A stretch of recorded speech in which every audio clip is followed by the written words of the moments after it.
Subscribe करिए हमारे channel target UP TET CTET को और बेल आइकन को दबाइए।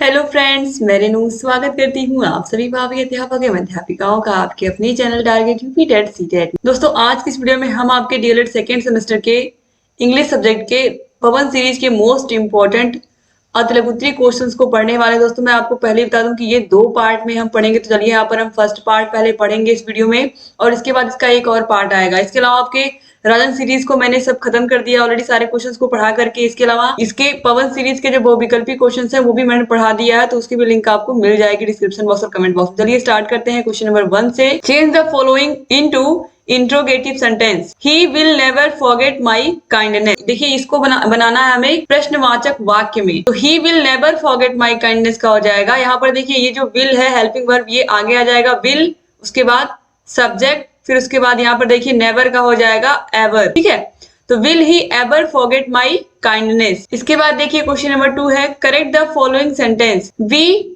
Discussed about the matter yesterday. इसके बाद देखिए यहाँ पर सबसे पहले इसको हम करेक्ट देखते हैं कैसे ये करेक्ट होगा। तो we discussed the matter yesterday, यहाँ पर अबाउट लिखने की जरूरत नहीं थी। We discussed the matter yesterday. फिर है John is tired in doing this work. तो ये हो जाएगा टायर्ड ऑफ। टायर्ड के साथ कभी भी इन नहीं लगता, बल्कि क्या लगता है, टायर्ड ऑफ लगता है, याद रखिएगा। तो John is tired of doing this work. दोस्तों, आप लोग के इंग्लिश सब्जेक्ट का मैंने मास्टर क्लास पढ़ा दिया। अगर मास्टर क्लास अभी तक आपने नहीं देखा अपने सेकंड सेमेस्टर का, तो आप लोग प्लीज देख लीजिए।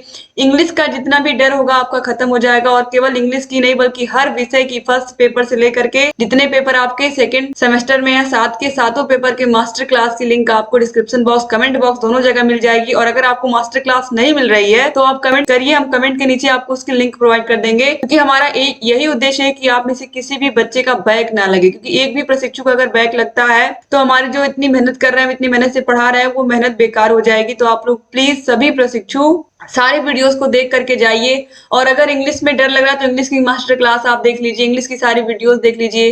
राजन सीरीज, पवन सीरीज ऑलरेडी सारे विषयों के हम पढ़ा ही रहे हैं। Previous year question paper English के मैंने पूरे सॉल्व कराए हैं, हर विषय का सॉल्व कराया है, केवल इंग्लिश ही नहीं। तो आप सारे विषयों की तैयारी अगर अच्छे से करना चाहते हैं तो आप हमारे चैनल से सारे वीडियोस को देखिए।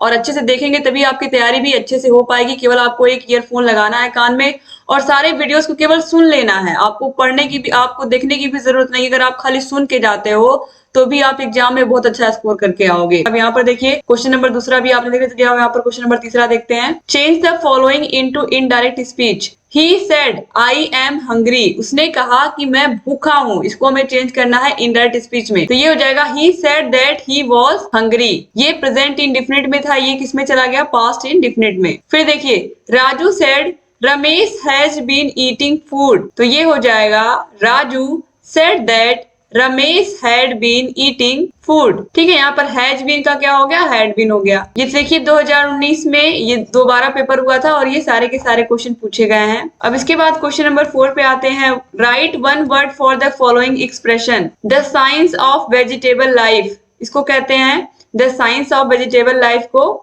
बॉटनी यानी कि वनस्पति विज्ञान। फिर है work without the name of author. Work without the name of author का हो जाएगा दोस्तों यहाँ पर देखिए एनोनिमस, यही आप लिख करके आइएगा। ठीक है, इसके बाद हम आगे बढ़ते हैं क्वेश्चन नंबर 5 पे। Complete the spelling of the following words. ये भी पूछा हुआ क्वेश्चन है। तो देखिए यहाँ पर दिया हुआ है BELIEVE, बिलीव मतलब विश्वास। और यहाँ पर आप देखिए STRIKE, स्ट्राइक या फिर स्ट्रोक, दोनों में से कुछ भी हो सकता है। तो इस तरीके से यहाँ पर देखिए ये फिल इन द ब्लैंक आपने भर लिया। क्वेश्चन नंबर 6 पे आते हैं। Complete the spelling of the following. यहाँ पर देखिए, तो यहाँ पर होगा आर्ग्यूमेंट, ARGUMENT, आर्ग्यूमेंट। और यहाँ पर देखिए ये होगा UNCOUNTABLE, तो अनकाउंटेबल। ठीक है, इस तरीके से ये कंप्लीट हो गया स्पेलिंग। इसके बाद आगे बढ़ते हैं। क्वेश्चन नंबर 7 है। Fill in the blanks with suitable words given in the bracket. He can not dash my offer. तो he can not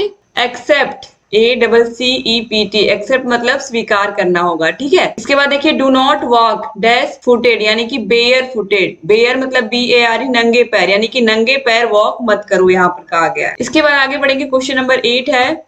correct the following sentences. Every one of the boy was intelligent. Every one of the boy was intelligent यहाँ पर लिखा, तो इसका जो correct होगा वो होगा every one of the boys, यहाँ पर बॉयज हो जाएगा, तब यहाँ पर होगा वॉज इंटेलिजेंट, क्योंकि यहाँ पर सारे के सारे बच्चों की बात हो रही है ना, इसलिए यहाँ पर हम बॉयज लेंगे, केवल बॉय नहीं लेंगे। लेकिन प्रत्येक एक एक बच्चे की बात हो रही है उन सारे बच्चों में, इसीलिए यहाँ पर वाज लगा है। ठीक है, इसके बाद देखिए Neither Mira nor her friend have done the work। तो यहाँ पर दोस्तों देखिए, यहाँ पर have नहीं बल्कि हैज होगा। ठीक है, सिंगुलर, क्योंकि neither Mira nor her friend यानी कि अलग अलग इंडिविजुअल दोनों की बात हो रही है, इसीलिए यहाँ पर हैज लगेगा।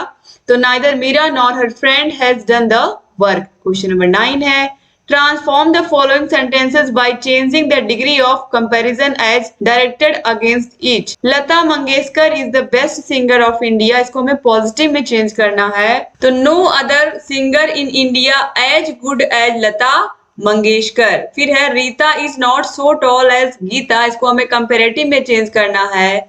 तो Gita is taller than Rita, क्योंकि रीता क्या है, Rita is not so tall as Gita, Rita Gita के बराबर नहीं है, तो गीता क्या है, गीता लंबी है। गीता लंबी है किससे, रीता से। इसके बाद क्वेश्चन नंबर 10 है, complete the spelling of the following words. तो मैथमेटिक्स, यहाँ पर देखिए मैथमेटिक्स की स्पेलिंग आपको लिखनी है, तो MATHEMATICS मैथमेटिक्स। फिर उसके बाद देखिए यहाँ पर देखिए फिलोसफी है, तो PHILOSOPHY फिलोसफी। इसके बाद क्वेश्चन नंबर 11 है, complete the spelling of the following. तो ये है कंपार्टमेंट, और यहाँ पर देखिए ये है ट्रेवल, TRAVELLED ट्रेवल। ये सब जितने भी क्वेश्चन आप यहाँ पर देख रहे हो सब के सब पहले के पूछे हुए क्वेश्चन है। इसके बाद क्वेश्चन नंबर 12 है, यहाँ पर देखिए इसमें भी हमें कंप्लीट द स्पेलिंग ही करना है। तो देखिए अल्फाबेट ALPHABET अल्फाबेट। उसके बाद देखिए यहाँ पर है रेसिटेशन, तो यहाँ पर देखिए RECITATION।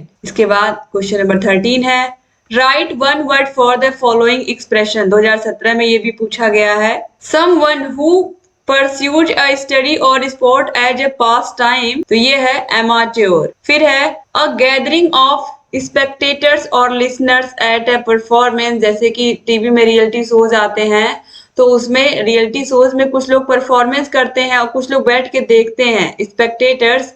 तो इनको हम जब जो देखने वाले हैं इनकी पूरी गैदरिंग होती है, वहां पर देखिए ऑडियंस होती है, तो उसी को हम कहते हैं ऑडियंस। ठीक है, तो यहाँ पर गैदरिंग ऑफ स्पेक्टेटर्स और लिसनर्स एट ए परफॉर्मेंस क्या कहलाते हैं, ऑडियंस। कोई भी प्रोग्राम होता है तो वहां पे ऑडियंस तो होती ही है, सुनने के लिए, देखने के लिए परफॉर्मेंस को। इसके बाद क्वेश्चन नंबर 14 है, punctuate the following letter with punctuation marks wherever necessary। Oh yes said the father, I can at least do that much। तो यहाँ पर हमें पंक्चुएशन का सही यूज करना है, तो oh yes ये इतना हो गया, oh yes। तो ये देखिए एक्सक्लेमेटरी सेंटेंस है, यहाँ पर लग गया ये एक्सक्लेमेटरी मार्क।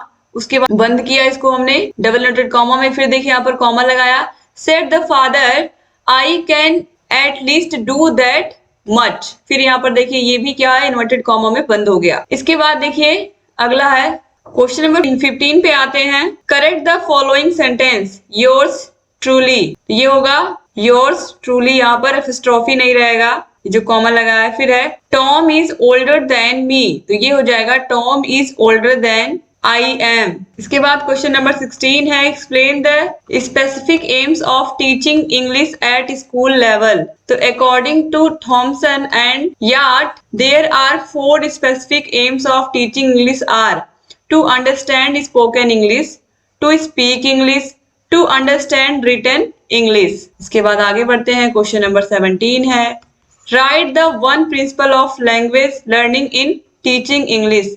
तो principle of oral approach the language teaching. इसके बाद क्वेश्चन नंबर 18 है, explain the methods of teaching reading. There are following methods of teaching reading, the alphabet method, the phonic method, look and say method, या फिर the sentence method. ये सब क्या, English को पढ़ने के मेथड हैं। क्वेश्चन नंबर 19 पे आते हैं, what is story method. In this method a simple story is taken which is interesting in dealing with connected with the child's everyday life। तो in this method a simple story is taken which is interesting in dealing with connected with the children's या childs everyday life. दोस्तों यहाँ पर कहा गया है कि जो स्टोरी मेथड होता है इसमें उन वर्ड्स को लेते हैं या उन चीजों को लेते हैं जो जिनको बच्चे रोज फेस करते हैं, और इस तरीके से स्टोरी को हम बच्चों को सुनाते हैं स्टोरी मेथड से, या किसी भी भाषा को सिखाते हैं जो उनके डेली की चीजें होती हैं जिनका वो रोज सामना करते हैं, चाहे वो स्कूल हो, चाहे वो स्कूल की बस हो, चाहे वो घर में अपने माता पिता से बातचीत करनी हो। तो ऐसे वर्ड्स को ढूंढ करके लाते हैं और उन्हीं वर्ड्स को क्या करते हैं हम इंग्लिश में बच्चों को बताते हैं और कहानी के माध्यम से बताते हैं।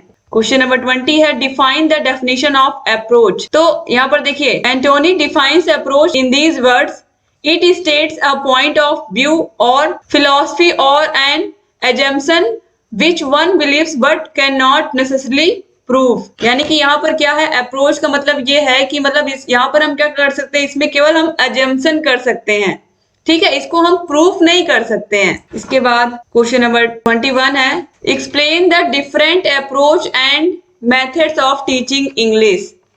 तो चलिए देखते हैं यहाँ पर, these are following approaches and methods of teaching English. The structural approach already मैंने आप लोगों को पढ़ाया है, situational approach, the communicative approach, ये सब पढ़ाया है, bilingual approach, the grammar translation method, direct method, doctor West new method, audio lingual method, इसमें से कुछ भी नहीं छोड़ा है मैंने, सबके सब बहुत ही आसान भाषा में आप लोगों को पढ़ा करके खत्म किया है ताकि जो आप लोगों की तैयारी है वो बहुत बेहतर हो पाए। इसके बाद क्वेश्चन नंबर 22 पे जाते हैं, what is grammar translation method. दोस्तों this method emphasises the importance of reading and neglect training in speaking and listening. तो ये जो मेथड है जिस मेथड के से जितने भी इंग्लिश मीडियम के बच्चे होते हैं उन्हें नहीं पता होगा, लेकिन जो बच्चे हिंदी मीडियम से उन्हें अच्छे से पता होगा कि ग्रामर ट्रांसलेशन मेथड क्या है। इससे बच्चे इंग्लिश पढ़ना तो सीख जाते हैं लेकिन इंग्लिश बोलना नहीं सीख पाते हैं। तो स्पीकिंग और लिसनिंग क्या होता है, इसमें नेग्लेक्ट हो जाता है, यानी कि इसको हम इस पर बिल्कुल ध्यान ही नहीं देते हैं और केवल पढ़ने पर ही ध्यान देते हैं। यानी कि ग्रामर ट्रांसलेशन मेथड जैसे कि नाम है वैसे इसमें केवल ग्रामर पर ही ध्यान दिया जाता है, बच्चों को सब रटाया जाता है रूल रेगुलेशन, लेकिन बच्चों को बोलना नहीं सिखाया जाता है। क्वेश्चन 23 पे आते हैं, What is bilingual method? In this method, the teacher gave the meanings of English words and sentence pattern in the mother tongue, thus helping the pupils immediately to recall the object or situation and understand the meaning। Bilingual method में दोस्तों teacher क्या करते हैं कि बच्चे को पहले जो जैसे अगर बच्चे को बताना है कि सेब की इंग्लिश बतानी है तो सबसे पहले सेब को क्या करते हैं टीचर बताते हैं कि देखो ये सेब है बच्चों को, और इसको हम इंग्लिश में क्या कहते हैं, इंग्लिश भाषा में एप्पल कहते हैं। तो इस तरीके से बच्चों को हिंदी भाषा की सहायता से इंग्लिश भाषा को सिखाया जाता है, यानी कि मदर टंग की सहायता से ही बच्चों को फॉरेन लैंग्वेज सिखाई जाती है बाइलिंगुअल मेथड में। क्वेश्चन नंबर 24 पे आते हैं, explain the merit of bilingual method. तो bilingual method emphasises on development of skills of language, listening, speaking, reading and writing, ये सब पर ध्यान देता है बाइलिंगुअल मेथड, और इससे बच्चे अपनी मातृभाषा की सहायता से दूसरा भाषा भी सीख जाते हैं। क्वेश्चन 25 है, write one advantage of doctor West new method. This method assigns an important place in reading skill। Question 26 है, define direct method. Direct method is a method of teaching a foreign language, especially a modern language, through conversation, discussion and reading in the language itself, without the use of pupils language, without translation and without the study of formal grammar। Direct जैसे कि नाम है direct, वैसे direct बच्चों को English पढ़ाई भी जाती है, बच्चों से कन्वर्सेशन, बच्चों को बोलना सिखाया जाता है इंग्लिश में ही। अगर इंग्लिश का पीरियड है तो इंग्लिश ही बोलना है, हिंदी बोलना ही नहीं है, ठीक है। बच्चों को डिस्कशन कराया जाता है इंग्लिश में ही, कन्वर्सेशन करते ही हैं बच्चे, रीडिंग कराई जाती है उसी भाषा में ही। मतलब ये शर्त रहती है कि अगर इंग्लिश का पीरियड है तो इंग्लिश में इंग्लिश ही बोलना है, हिंदी बोलना ही नहीं है, ठीक है। तो इस तरीके से बच्चे अपनी जो मातृभाषा है उसको अच्छे से सीख जाते हैं। इसके बाद क्वेश्चन नंबर 27 पे आते हैं, what is structural approach. The structural approach is based on the believe that the learning of a foreign language mastery of structures is more important than the acquisition of vocabulary।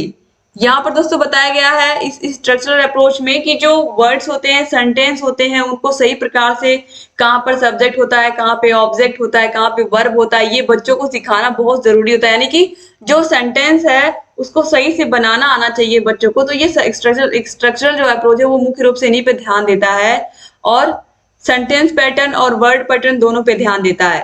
अब इसके बाद question number 28 पे आते हैं। Explain the types of structure. तो basically we may divided into 4 different categories, sentence patterns, phrase patterns, formula patterns, idiom patterns. ठीक है।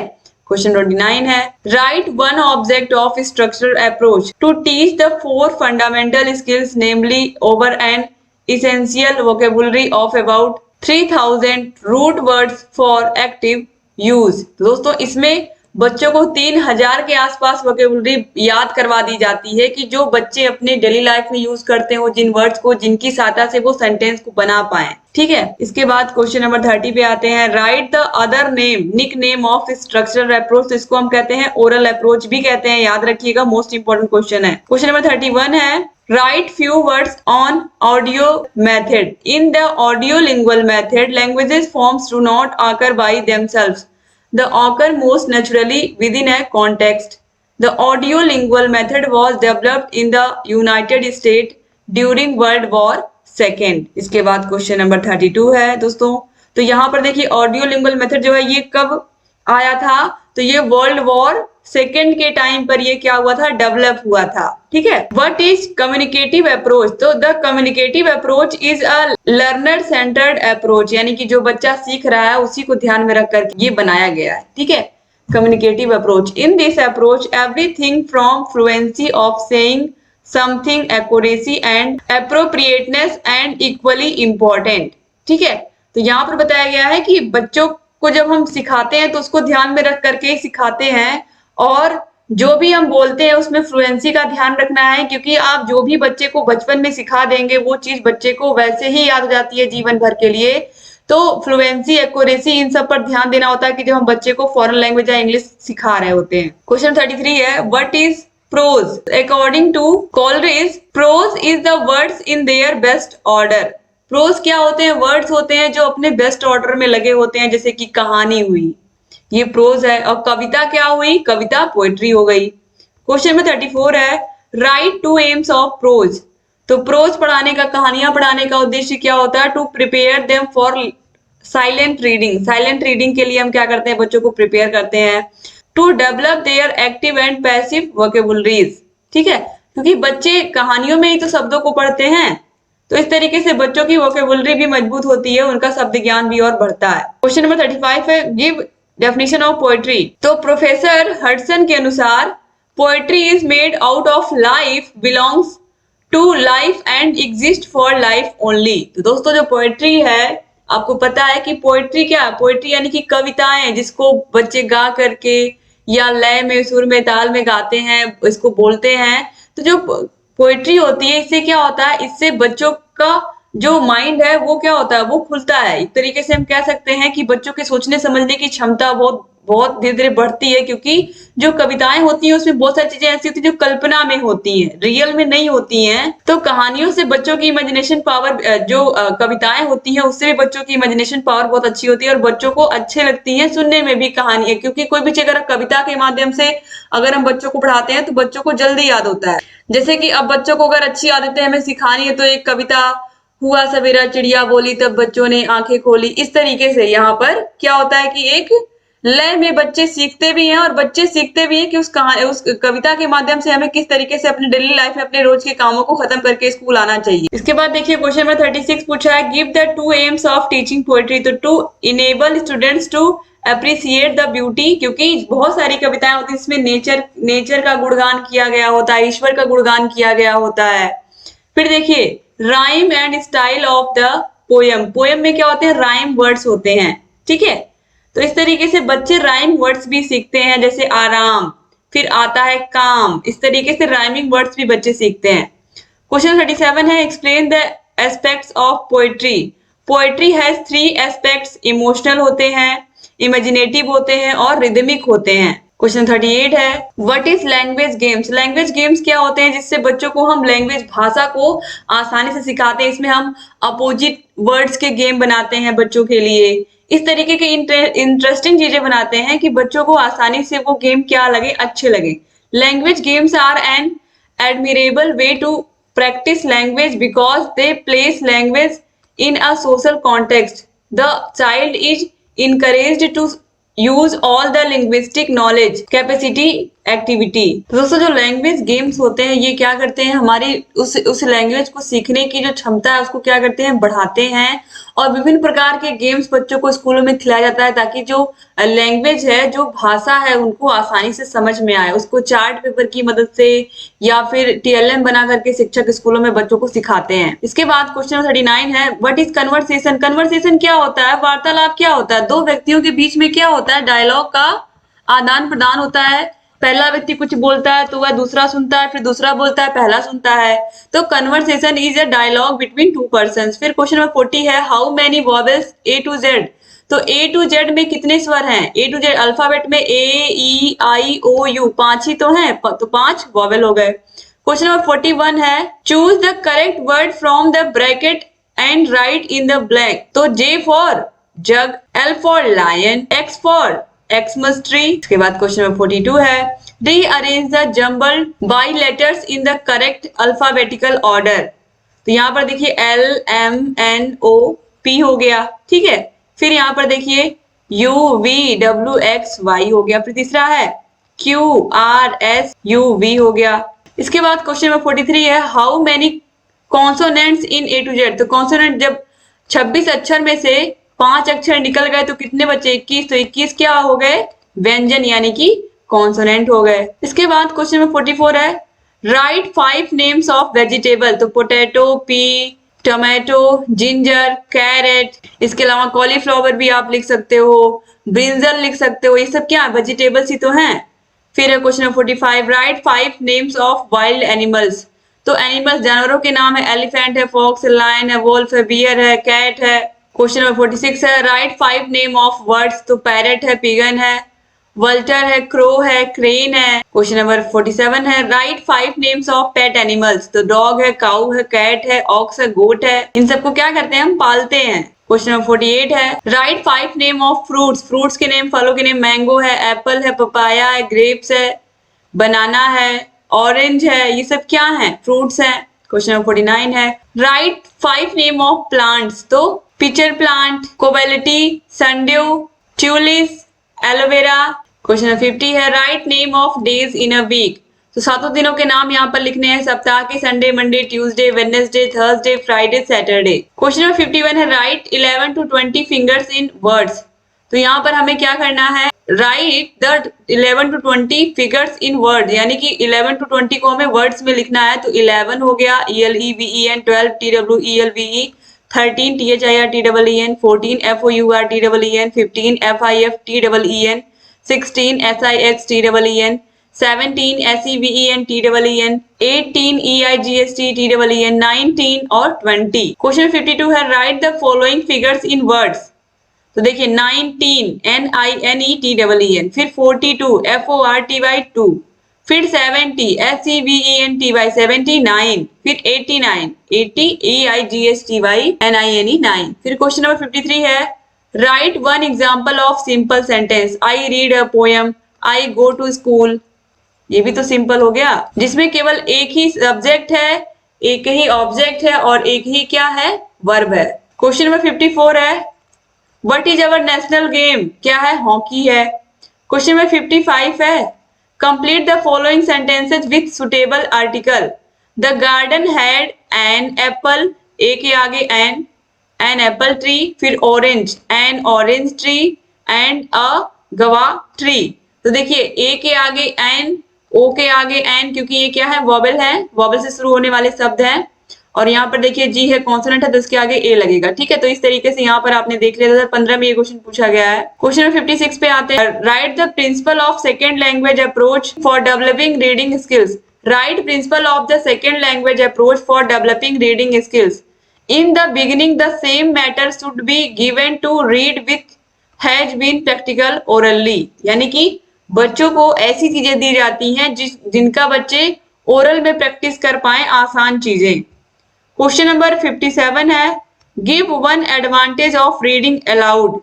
अगर बच्चे तेज से पढ़ते हैं तो इससे क्या फायदा होता है। तो reading allowed help the students building, improving vocabulary, stimulating imagination and increase reading fluency.